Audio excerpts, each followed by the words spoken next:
dalam tragedi umat manusia di satu negara atau kerajaan atau imperium.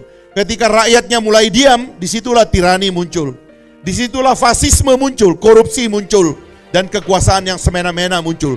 Tetapi kalau rakyatnya kritis, terbuka, dipelihara kebebasannya, maka insya Allah pemerintahan itu akan baik, kuat, dan akan maju menjadi kekuatan yang melayani masyarakatnya dan berkompetisi di tingkat global. Salah satu tugas penting dari pejabat, terutama pejabat politik, adalah public educator. Membangun jalan pikiran jauh lebih penting daripada membangun jalan dan jembatan. Indonesia ini ditemukan oleh jalan pikiran. Kita bertemu, berjalan di atas pikiran yang menyatukan Indonesia dari Sabang sampai Merauke.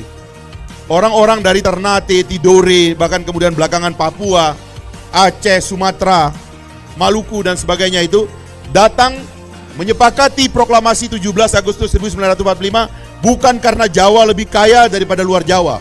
Pada waktu itu luar Jawa lebih kaya daripada Jawa. Aceh lebih kaya karena mereka adalah kesultanan, penguasa Selat Malaka.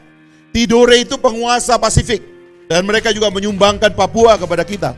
Maluku itu kerajaan-kerajaan yang sudah kuat. Ternate, Tidore, Jailolo itu adalah konfederasi, tahun 32 sudah menjadi negara. Mereka mengakui proklamasi kita bukan karena Jawa ini sudah lebih kaya, tapi mereka mengakui ada jalan pikiran yang menjadi mercusuar kita bersama. Pidato para pemimpin pada waktu itu seperti menara yang menyala. Lalu kita datang dari Sabang sampai Merauke menyatakan kita ikut kepada proklamasi 17 Agustus 1945.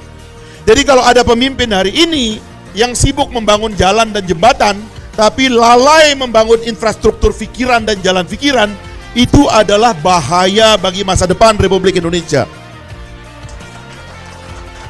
Saya sering memberi contoh, apa yang menyebabkan Soviet pecah? Bukan karena nggak ada kemajuan. Soviet itu adalah imperium. Dia kuat, tapi pecah, meninggalkan kerajaan atau negara-negara kecil di Asia Tengah. Uzbekistan, Tajikistan, Kazakhstan, termasuk Afghanistan. Dan sekarang sisanya kecil, Federasi Rusia. Apa yang tidak dibangun? Jalan pikiran. Kenapa mantan Yugoslavia itu pecah? Karena jalan pikiran yang tidak nyambung. Ada pemaksaan. Pemimpinnya tidak mau lagi berdiskusi. Baru-baru ini kita lihat Catalonia minta lepas dari Spain, dari Spanyol.